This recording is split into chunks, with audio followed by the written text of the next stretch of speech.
thank you for that warm welcome. When I entered prison, my paperwork reflected that my projected date of release would be death.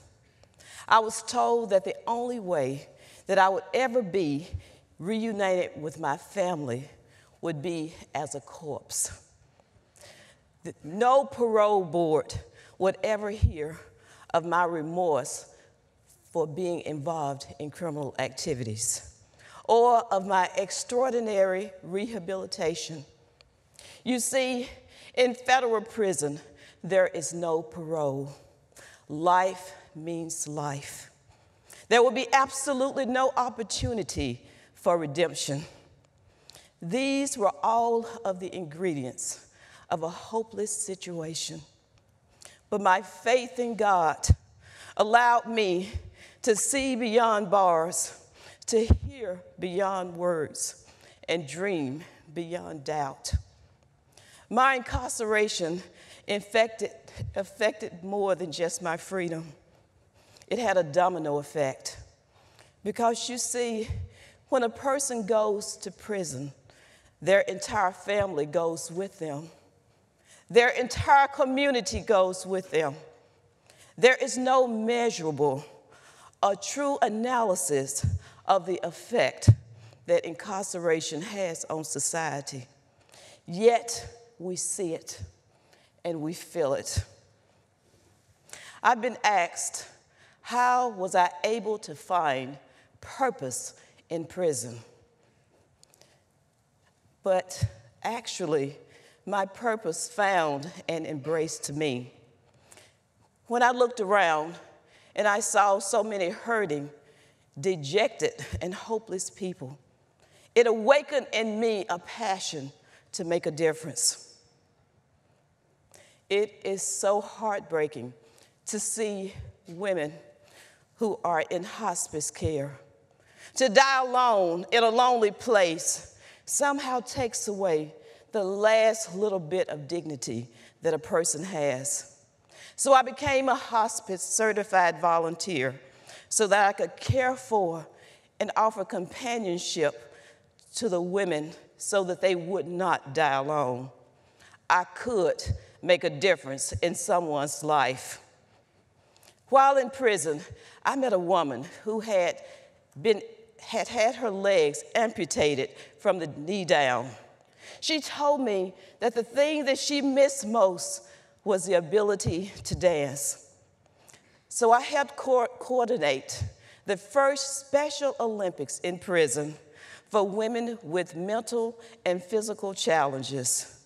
For this work, I received the Special Events Coordinator of the Year Award in 2011.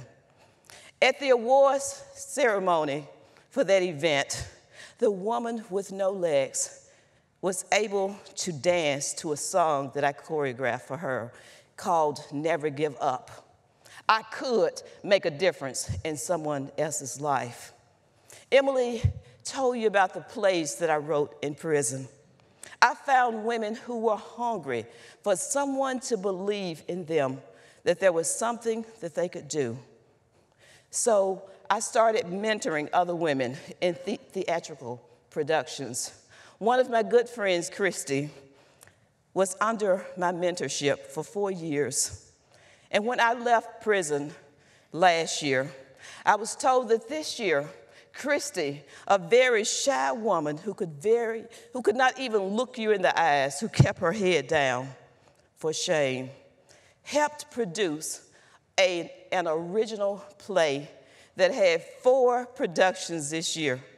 I had made a difference in someone else's life. The day that I left prison will be forever etched in my mind.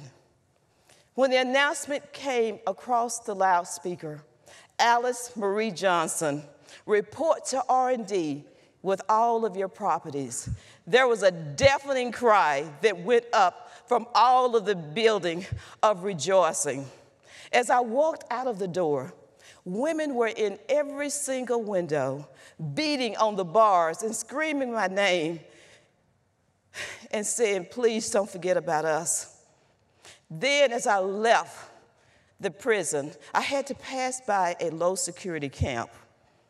Every one of the 250 women there, all the officers, all the guards, were standing outside, waving and crying and rejoicing to see Miss Alice released from prison and not serve a life sentence.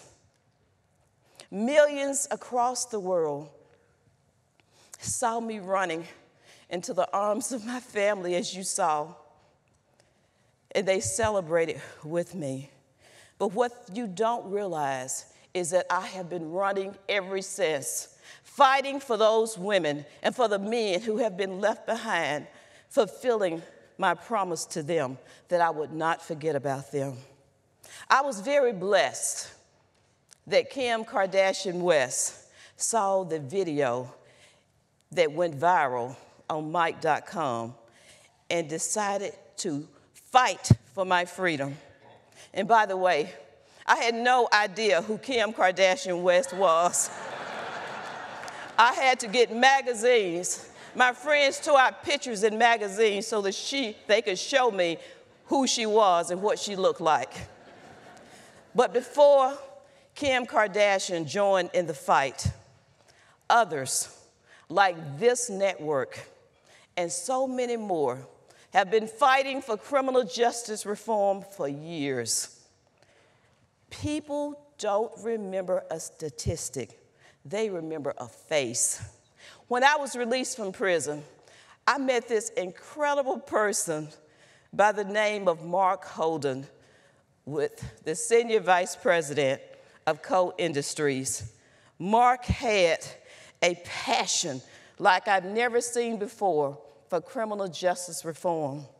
Mark and I tag teamed together and used our voices to help magnify the need for criminal justice reform and to demonstrate and to show the fact that there are so many others like me who deserve a second chance, who just need someone to believe in them.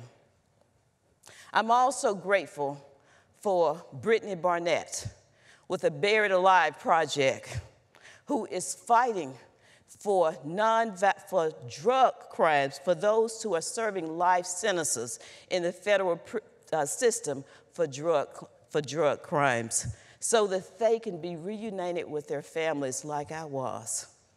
I am but one person. You are but one person. But together, we are many, and we can make a difference. Thank you.